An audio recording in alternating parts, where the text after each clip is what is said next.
Welcome to Cook with Tom. I'm your host, Tom, and I love candy.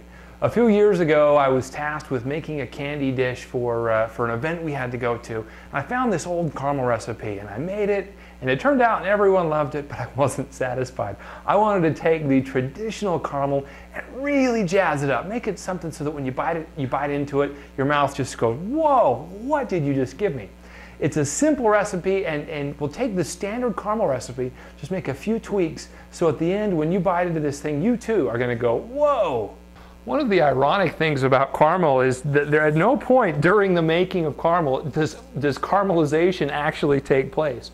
All the chemical reactions that go on is actually the Maillard reaction, or the combination of heat, amino acids, and starches. We'll start off by taking a couple of cups of light corn syrup, putting it in our pan, remembering to light the stove. To that we'll add a couple of cups of dark brown sugar. The difference between the light and the dark brown sugar is the amount of molasses that's left in the sugar as it goes through the centrifuge process. Essentially all that means is that your sugar tastes a lot heartier. We're going to take the corn syrup and the brown sugar, and we're going to sit these in a pan and let these get heat up until they start to dissolve. When you're making candy, throw away your metal spoons. Metal is such a good conductor of heat that when you put it into your solution and mix it, it brings cold with it. Usually that wouldn't be a problem if you're making a soup, but candy is all about controlling the way that the sugar crystals form. If they form too early or if they form too big, which can happen by sticking a metal spoon into your stuff while it's on the stove, you'll get these really big sugar crystals that your mouth will feel and go, wait a second, that's not caramel, that tastes like rock candy.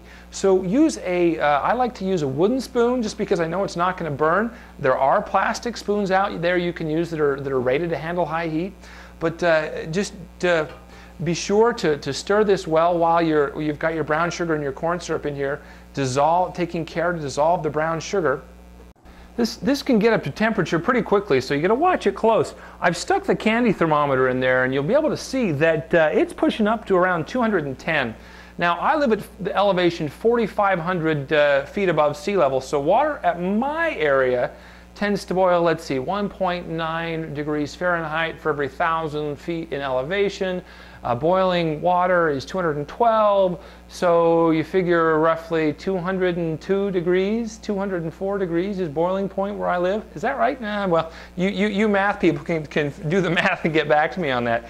But regardless, it's boiling. It's sitting about 200 degrees. It's boiling nice and well. All the brown sugar has dissolved. So what we're going to do is we're going to go ahead and take that piece of butter that we had earlier. This is just a full stick of butter, 4 ounces. We're going to cut it into small chunks.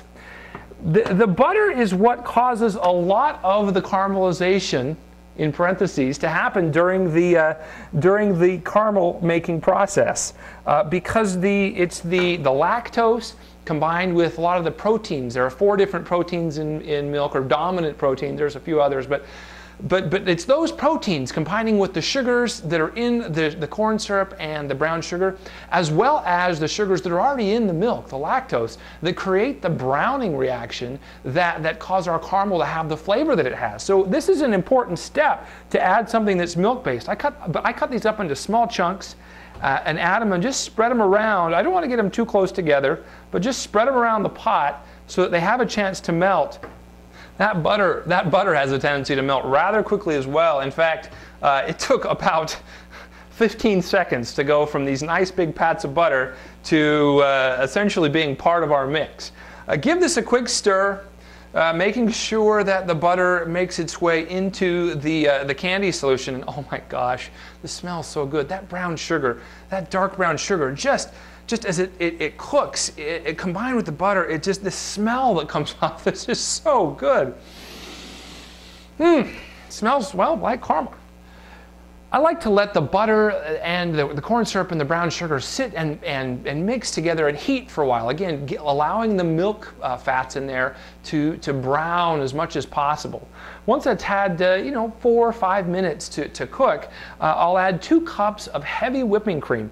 I like to use heavy whipping cream because the amount of fat is higher. It's I think 30 to 40%, where regular whipping cream is closer to 20% fat. I can't remember. I'll have to look it up here on the side. Yeah, sure, why not? No, there's the amount of fat content is higher, which again, we're going for the browning reaction that occurs between the fat and the starches. And so the more of that you have, the more browning reactions you're going to have, and the better your caramel is going to taste. As you add your cream, it's important to add it slowly. You don't want your caramel to stop boiling. So as you stir gently, pour your cream in just little pieces at a time, making sure not to let it stop boiling. When making candy, one of the most challenging pieces is to know when to stop stirring. What happens when you stir candy, particularly as the boiling process, the heat convects the liquid up, it hits the side of the pan and works its way down. Sometimes it happens in the middle, but as it hits the side of the pan, you can get little crystals of sugar that form around the edge of the pan. So you got to be careful when you stir to not disturb those crystals that are on the side of the pan, because we want to try to keep as many of those out of our candy as possible. One other thing to keep in mind that we've used as kind of an insurance policy against those crystals is the high fructose corn syrup, or light corn syrup.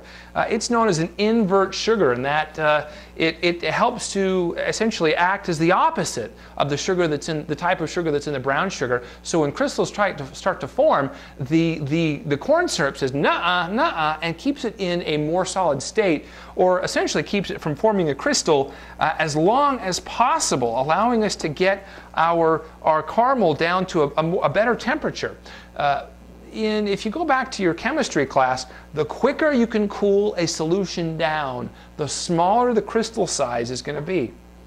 And since we want a really small crystal in our caramel, we want it so small that your mouth won't even be able to feel it, we want to both allow that crystal to not start forming until the last possible second, so that when it does finally form, those crystals will be so small that there's no way that you will ever in a million years be able to feel those things in your mouth. That's what gives caramel its delicious smooth flavor.